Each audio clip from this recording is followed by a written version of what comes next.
Baik hadirin penonton bersama yang berbahagia, untuk tarian selanjutnya terimalah dari Sanggar Tari Misih Budaya yang hadir jauh-jauh dari Bakalan Jeraka Solo Boyolali untuk berpartisipasi di hari ulang tahun Primasda yang ke-21 yang akan menampilkan satu tarian Rampak Buto Grandong Merapi.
Semono janji prasetyaning ati sing sayo yen mati ora bakal lali lakai lintange mlaku susure kolu midro sak jagat raya sedaya tono ilang samudra ora ilang memalise aju janji ati sak lawase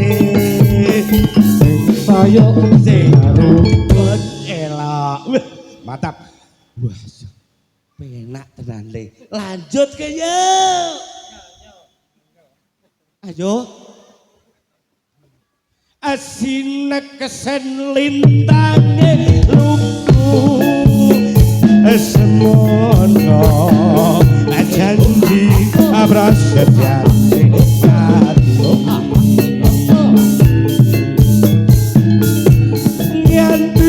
mati ora bakal lali lakai ditangin lagu pasukan yang ada di sana kita goyang bareng enjoy bareng di pendopo Primasda Indonesia.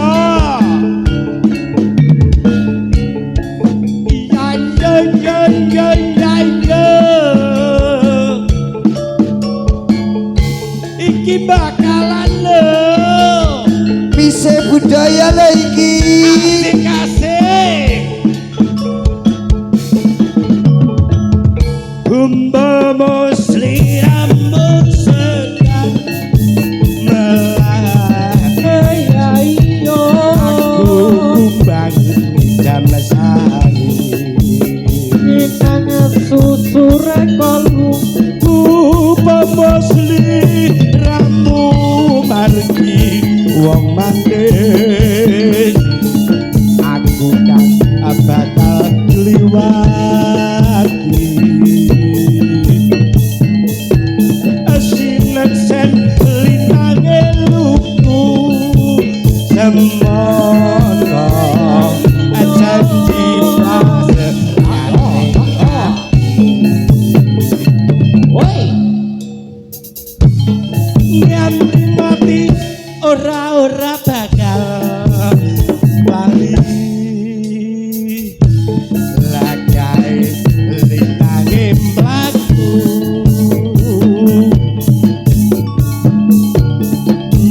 Rosa jagat raya kali ngono ke lan samudra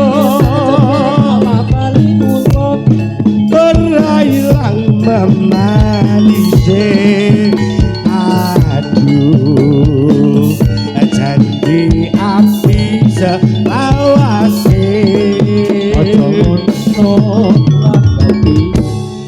sinek sen lintange luku semono janji prasetyane ngati nganti mati ora bakal lali lagae lintange luku yo yo yo yo yo yo yo yo yo yo yo yo yo yo yo yo yo yo yo